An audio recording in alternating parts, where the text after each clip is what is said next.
mot de Chassidut, pour essayer de comprendre ensemble pourquoi on s'attache tellement à lire le texte en hébreu. Ça peut paraître, je dirais, un petit peu long, mais essayons de comprendre pourquoi.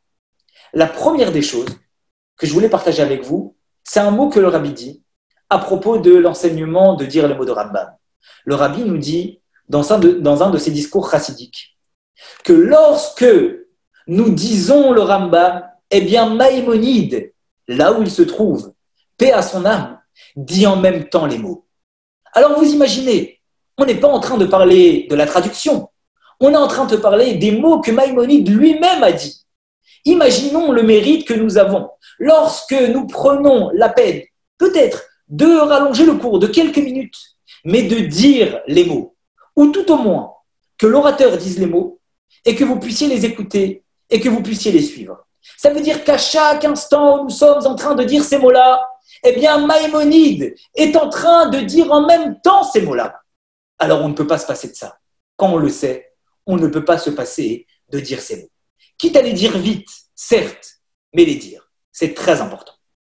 Et la deuxième idée que je voulais aborder avec vous, qui est liée également au sujet des mots de Maïmonide, c'est une histoire personnelle que j'ai vécue il y a 2-3 jours, lorsque j'ai commencé à préparer ce cours-là.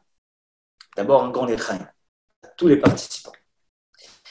Vous savez, j'ai commencé à préparer, j'ai vu que j'avais 120 mitzvot. Mes prédécesseurs, ils en ont eu 83. Moi, j'en ai 120. Je me suis dit, mais comment je vais faire pour réussir à rester dans les temps? C'est vrai, on a dépassé un petit peu. Et donc, j'ai eu ce souci de me dire, ok, il faut dire les mots. Mais peut-être que ce que je vais faire, c'est que je vais raccourcir un petit peu certaines halakhot qui paraissent longues. Alors, pour la plupart, elles étaient relativement courtes. Il y avait la loi et il y avait le verset qui était la preuve. Mais à un moment, je suis arrivé à la loi 60. Et quand je suis arrivé à la loi 60, je vais essayer de la retrouver avec vous. Elle est là. Je me suis dit, punaise, c'est long. Ce que je vais faire, c'est que toute la deuxième partie, qui ne concerne pas le blasphème, mais qui parle du fait, du reste vous n'avez même pas la traduction, qui parle du fait que les seules lois, je dirais, positives, qui sont passibles de retranchement, sont la Brit Mila, si on ne l'accomplit pas, et Pessah. Je me suis dit, bon, cette partie-là, elle n'est pas directement liée aux lois. Peut-être que je la mets de côté, elle est liée aux mitzvot positives, ça ne nous concerne pas directement.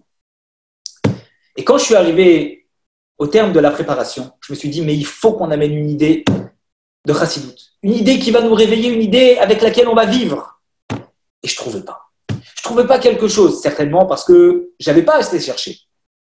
Mais à force de chercher, j'ai trouvé quelque chose. Et quand j'ai vu ce que j'ai trouvé, j'ai tout de suite compris l'importance de citer chaque mot de Maïmonide.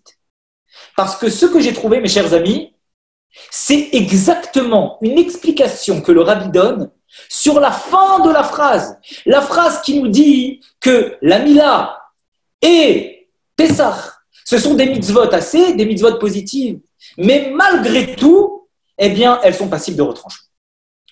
Le Rabbi nous explique que lorsqu'on accomplit une mitzvah assez, une mitzvah positive, eh bien, puisque nous sommes en train de réaliser une action, nous sommes en train de faire descendre des lumières très hautes qui nous viennent du ciel, mais qui vont s'habiller dans le monde. C'est-à-dire que le monde, tout en représentant une certaine forme de réceptacle, ces lumières, elles vont descendre et s'habiller dans l'action que nous allons réaliser.